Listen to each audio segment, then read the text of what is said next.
Today's episode is sponsored by Audible.com. Audible is a seller and producer of spoken audio entertainment, information, and educational programming on the internet. Audible sells digital audiobooks, radio and TV programs, and audio versions of magazines and newspapers. To start using Audible today, please visit their website at www.audible.com. That's www.audible.com. Welcome to another episode of Taking You to the Top. In this podcast, Rami spends time speaking with founders and CEOs from across the globe and asks them specific questions to learn exactly how they launched their businesses. Before we get started with today's guest, please follow Rami's Instagram account and subscribe to his YouTube channel so you don't miss any upcoming episodes. If you'd like to watch previous episodes, simply click on Rami's IGTV section or visit the YouTube channel to watch those episodes. If you'd like to get more information and analytics about each guest, simply click on the website link in Rami's bio. Now, let me spend a moment to introduce today's guest before Rami gets started. Today's guest is the co-owner of āmasian Wedding Studio. This wedding studio focuses on high-end wedding dresses and nightgowns, as well as affordable theme and destination luxury photo shooting. They fulfill the demand of formal dress taste in Germany. Join Rami in welcoming her to the show. If you have any questions for our guest today, please leave them in the comments section below. That being said, we hope you enjoy today's episode. Without further ado, are you ready to take it to the top? A few moments later. All right, Susan, thank you so much for joining me today. We're on episode 10 of Taking You to the Top. That's great. Thank you, Rami. And 10 is a really good number with Chinese culture. Absolutely. So to get us started, if you don't mind introducing yourself and maybe take us back from the beginning, tell us where you're from, where you started your journey, and how it led you to becoming the co-owner of your wedding studio. Yes, my pleasure. Well, I am originally from China. I grew up in the province Jiangsu, close to Shanghai, one of the most ancient city in China. And the capital was also the capital of China back to old days for Sixth Dynasty. And then I had my bachelor's study in Beijing, and then I finished 2 masters in Frankfurt School of Finance and Management. And then I was also doing M&A and solar modular trading. But however, after all this experience, I realized to a certain age, what can bring more passion of me, or what I'm really good at or better than the others. I should say wedding planning, and also the business I started last year, one step before, but that's a great combination. Okay. So actually, how many years ago was it that did you move to Germany? Around 12 years ago. The first time I was here actually during my bachelor study. I won the chance. I was selected as exchange student in Black Forest. And then I went back to Beijing, and then I decided to further my study in Germany because I feel I can really learn a lot of things. And I think I feel my spirit fit here. Sure. And I noticed since you're the co-owner, who's the other owner? The other owner, I got to know her when I was living in a small city beside Frankfurt years ago. She was in charge of purchasing wedding dresses, but now she's dealing with her 2 kids and family. So now mostly I'm dealing with the wedding business. And for wedding planning, I'm in charge of it. All right. And these dresses, are they handmade, or are you ordering them pre-made from somewhere? Yes, yes. Actually, we selected the wedding dress in case they fit our image, especially fit the image of the destination wedding planning I'm trying to build that time. Okay. That's Rosa Clara. That's a very exclusive Spanish brand. Everything's produced in Barcelona or close to Barcelona, with European-made laces and handmade and tailor design. So it's like one well-known football player. His wife was wearing it. Okay. So it's probably quite easy to sell if you have that kind of case studies to back it up. Yeah, yeah, it helps a lot. But our purpose is not to sell the dresses. Actually, It's our the wedding planning side. Yes, yes, that's just one element of it. But Okay. that, of course, also has to fit our standard. Well, I guess taking us to the next section, if you could tell us like the entire range, if you could tell us what's the goal of your company, what are you trying to achieve, and where you plan to head with the business. Yes, sure. I have to say this business is actually like an atelier. It's not some huge, great business, Right. but it brings, of course, a great taste and great view. And I would like to see my plan about wedding business, because I'm also in a high-end offline matchmaking business for marriage-minded singles. So for wedding business, actually, my plan for the coming years is every year I can plan 5 to 10 very exclusive high-end weddings with their own soul. It's kind of like art piece. That's also why some Chinese companies asking me to do the demo weddings for the Chinese clients they have.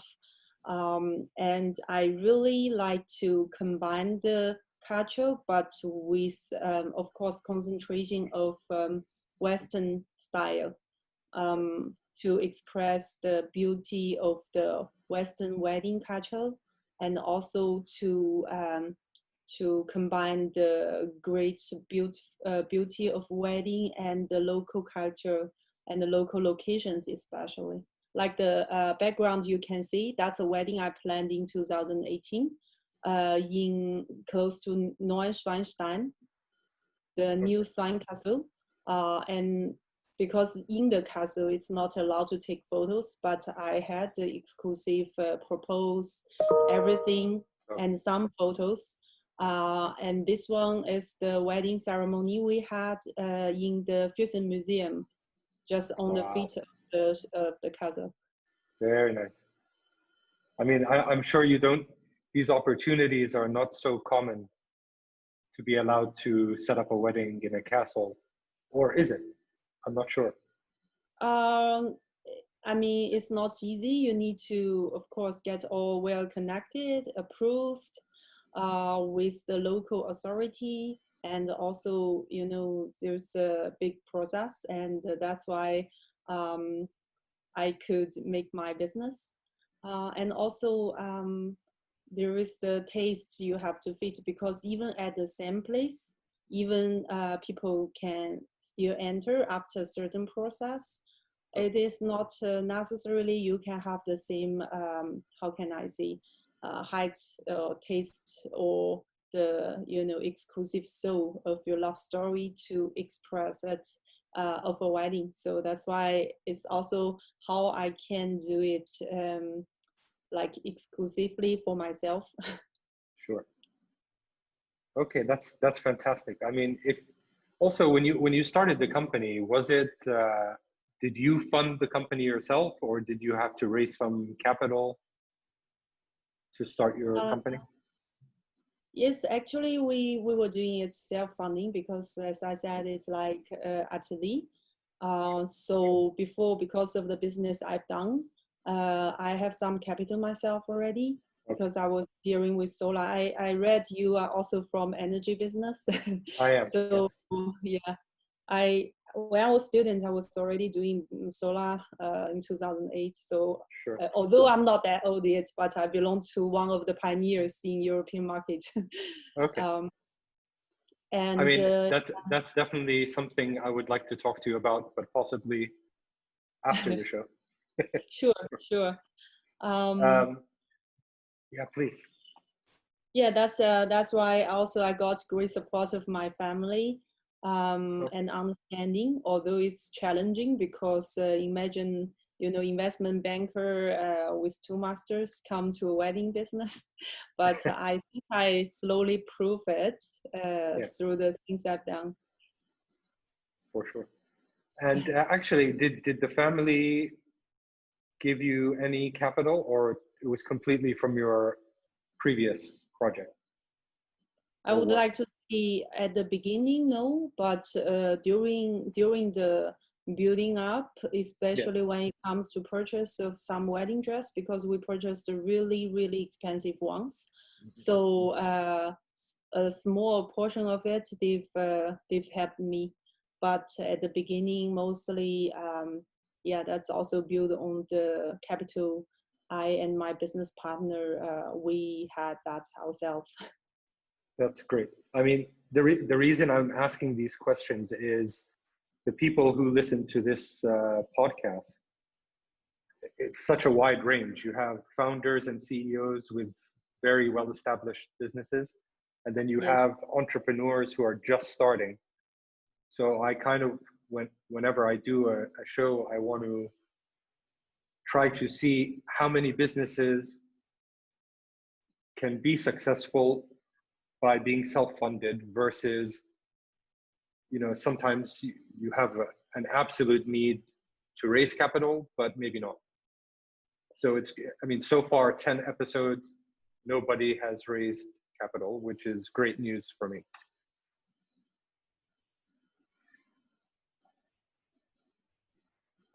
There was a pause, but I know your point, and actually that's really a brilliant point of view, because that is the question when I started business as well.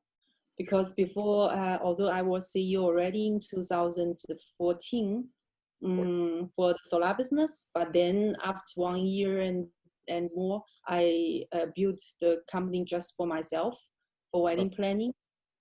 And I was asking myself, do I want to build a business that I can raise a lot of money and work, with quantity, or I want a business really, I enjoy and try to see how where it can go, because the concept is also new, especially in Germany, as the first one.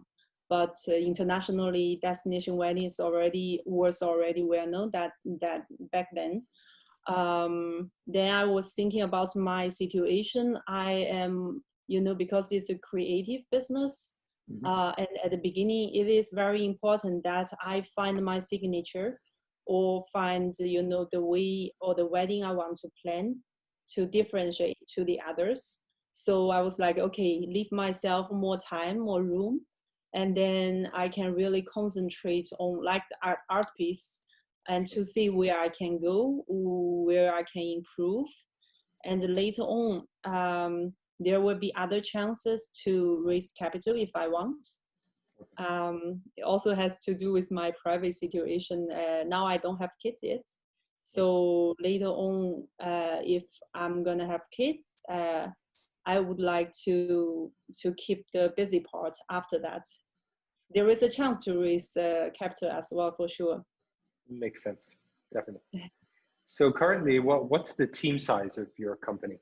How many people do you have working for you? Let's see, according to the experience I had at Deloitte, because we've done lots of M&As. Okay.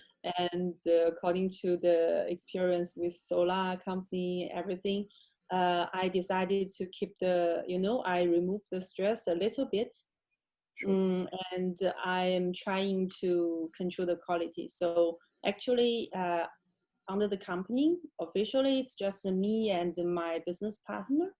But when it comes to wedding, for example, it's like stylisting. I can have 20, and all of them I've good experience to cooperate already. And for photograph, I can also have more than 20 worldwide, and I know them very well. I either worked with them or know them personally. So this is more or less the way I'm working with. And of course, as a wedding planner from Epic Group, that's like the best wedding and events group in the world. I have also a good price advantage in the industry. Absolutely. So just to confirm, it's you and your partner are like the core team, and then you have 20 stylists and 20 photographers available for any wedding. Yes, that's an example. Of course, as a team, you need a coordinator, you need a videographer, you need people to decorate it, and you need local people. For example, I planned a wedding in Belgium and in Croatia and so on. It is always necessary to have some people on the site. And better not from the location. I love the people from location, but still someone in between, they can do extra work. So, and also floristing. So all this, I am lucky to be well connected. And actually, when you started the company, what would you say was your most effective marketing channel to spread the word about the company? Because this is another one that would help out people who are just starting. They're a bit confused. Should they advertise on Facebook? Should they go on Instagram? What has been the most effective channel for you? I would like to see WeChat because That's fine, as a sure. conversation with Chinese couples, WeChat helped me a lot, and also word of mouth. But you have to have a channel, let people pass around your information. So would that be at like definitely WeChat? WeChat. And that the QR code you have on the screen right now, where does that go to? This is actually because of the matchmaking, the new project I started last year. I got involved in the Founder Institute in Frankfurt. I was luckily selected like 9 from 29 international, founders. And then one of the lady entrepreneur, there are only 2 of us, she told me, introduced me this link. And I also love to recommend it all the time, because here you see, if you scan it, you can just get all my contact information. That's very smart. I think I might add one right here somewhere. Yes, she's also smart. I met lots of smart people there. I'm lucky. Great. All right. Well, can we wrap up with the famous 5? Famous 5? Yeah, the next 5 questions that are coming now. Brilliant. So number 1, what's your favorite business book? I would like to see very inspiring one was one book I read when I was in my university in China. That's called Storytelling from Sanrio. So storytelling? Yeah, storytelling. And who's the author of that? That's the Sanrio company. Exact name, I need to search for it. I'll find it. But yeah, thank you. Because I was amazed by how Sanrio started the image of Hello Kitty and the whole series based on Japanese culture and just put it worldwide with really sharp and image. That's brilliant. Great. And number 2, is there a CEO you're following or studying? Yes, actually a lot, but my favorite is still Steve Jobs, because he's very creative, and also I really admire that his marketing strategy is amazing, because it's like you really get not addict, but it's something with your daily life. For sure. I'm an Apple user myself. Yes. High five for that. And number 3, what's your favorite online tool for growing your business? I mean, although I mentioned WeChat before, but to be honest, I think because that's what I'm working on right now, to be more international, and especially during right now situation, you need to have more bases, especially when it's global international business. So Instagram is absolutely efficient. And also if you are really B2B person, LinkedIn is really great for international and global business. Sure. And number 4, if you could give your 20-year-old self a piece of advice, what would that be? I thought about it. I'm a person hardly regret, so I would like to see do more sport maybe, but I did a lot already. Okay, this one maybe. It's not actually a regret. It's more like what did you wish you knew when you were 20? 20 years ago, I'm 33 now, and then 20 years ago, 12. So I would like to tell me, okay, grow up well, learn well. When you grow up to 20, 30 years old, you can just find some offline matchmaking service and, try to get more professional information about your private life, because in China, it's all about study, Right. Especially during my generation. Sure. And the final question is, how many hours of sleep do you get every night? I would like to see when I was extremely busy, especially last year, I have to do 2 business, and especially promoting the new one. I slept really 4 months. It's only 4 hours every day. Oh, wow. And now? And now it's getting better. If I'm busy, still 4 hours, but during weekends I can sleep 8 hours, and daily, normally, on average 6 hours. It's already great. Average 6, okay. We'll go with average 6. I do relax myself for balance. It's just Sure. not necessary to be sleeping. Well, Susan, thank you so much for joining me today on the show. I know you're very busy. You have 2 businesses to run, so really I thank you for your time. It's my great pleasure, and thank you for your time as well, Rami. Thank you very much. Today's episode is sponsored by Audible.com. Audible is a seller and producer of spoken audio entertainment, information, and educational programming on the internet. Audible sells digital audiobooks, radio and TV programs, and audio versions of magazines and newspapers. To start using Audible today, please visit their website at www.audible.com.